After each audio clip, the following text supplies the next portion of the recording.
Pessoal, o nosso trabalho hoje vai ser sobre os quadriláteros notáveis. São quadriláteros que apresentam uma propriedade importante. E a gente vai começar falando do trapézio. O que é um trapézio? Trapézio é um quadrilátero que tem dois lados paralelos. Todo quadrilátero que tiver dois lados paralelos é chamado de trapézio. Observe que nesse desenho o lado AB é paralelo ao lado CD. Vamos à propriedade do trapézio. É uma propriedade bastante simples. A gente vai imaginar a reta suporte do lado CD. Esse ângulo também é igual a A, né? Porque eles são alternos internos. E aí você mostra que A mais D, o azul com o amarelo, né? A mais D é igual a 180. Da mesma forma, você poderia provar que B mais C é igual a 180. Então aqui a gente tem a propriedade do trapézio. Ângulos que estão sobre o mesmo lado oblíquo são suplementares. Um trapézio super importante é o trapézio isósceles. Ele tem os lados oblíquos de mesma medida e os ângulos de uma mesma base também com a mesma medida. Nós temos também o trapézio retângulo, esse trapézio que tem dois ângulos retos. Continuando, falando agora dos paralelogramos. O que é um paralelogramo? É um trapézio com os dois lados opostos paralelos.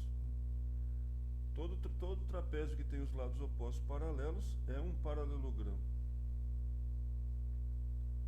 Nesse paralelogramo, o lado AB é paralelo ao lado CD e o lado AD é paralelo ao ABC. Falando agora sobre as propriedades, a primeira delas é que os lados opostos são congruentes, ou seja, esse lado AD tem a mesma medida do lado BC e o lado AB tem a mesma medida do lado DC. Agora a gente vai falar sobre os ângulos, né? Esse ângulo A, aqui também tem a mesma medida de A, porque são correspondentes.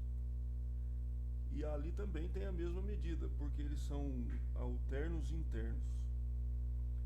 Com isso, a gente prova uma coisa muito simples, que os ângulos opostos do paralelogramo são congruentes. A igual a C e B igual a D. Agora, esse ângulo interno B, que eu estou marcando em amarelo, somado com o ângulo A em verdinho, dá 180. E aí a gente tem uma outra propriedade que diz que ângulos consecutivos são suplementares. Ou seja, A com B dá 180, B com C dá 180, C com D dá 180. E uma propriedade específica para as diagonais do paralelogramo, que elas se encontram no ponto médio. Notem, por exemplo, que essas duas diagonais não necessariamente precisam ter a mesma medida. Nossa próxima figura são os retângulos. O que é um retângulo? Retângulo é um paralelogramo que tem quatro ângulos retos. E quais são as propriedades do retângulo? As mesmas propriedades do paralelogramo, aquelas que a gente já falou no quadro passado. Porém, tem uma específica. O retângulo tem diagonais congruentes. Não necessariamente todo paralelogramo tem diagonais congruentes. No caso do retângulo, sim. Os losangos são os paralelogramos com todos os lados congruentes. Então a gente tem aqui um losango, né? Quais são as propriedades do losango? Já que o losango é um paralelogramo que tem todos os lados em mesma medida, as propriedades do losango são as mesmas do paralelogramo e aquelas específicas que têm a ver com suas diagonais.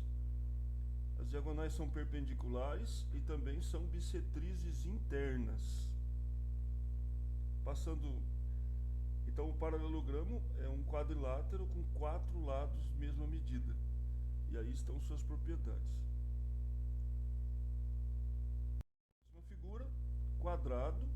O que é um quadrado? O quadrado é um quadrilátero que é retângulo e losango ao mesmo tempo. Ou seja, ele tem os quatro lados de mesma medida e os quatro ângulos retos.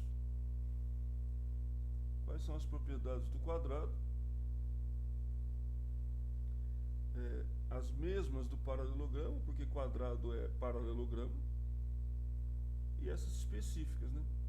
As diagonais são perpendiculares, as diagonais são bissetrizes internas e as diagonais são congruentes. Tudo que foi falado aqui sobre propriedade vale para o quadrado. Finalmente a gente vai montar um resumo agora de tudo que foi dado nesses slides. Eu vou começar colocando aqui como um conjunto universo, o conjunto de todos os quadriláteros convexos. Agora eu coloco aqui o conjunto dos trapézios. O conjunto dos trapézios está contido no conjunto dos quadriláteros convexos. Afinal de contas, o trapézio é um quadrilátero, mas é um quadrilátero que tem dois lados paralelos.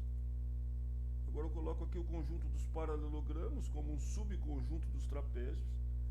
Todo paralelogramo é trapézio, mas nem todo trapézio é paralelogramo. Vamos colocar aqui o conjunto dos retângulos. Todo retângulo é um paralelogramo, portanto todo retângulo é um trapézio. Coloco aqui o conjunto dos losangos, porque todo losango é paralelogramo, todo losango é trapézio. Só que existe uma interseção entre o conjunto dos retângulos e o dos losangos. Essa interseção a gente chama de conjunto dos quadrados. Bom, gente, espero que vocês tenham entendido. Vou mandar o material para vocês agora e trabalhem com exercícios. Estou às ordens, viu? Um abraço.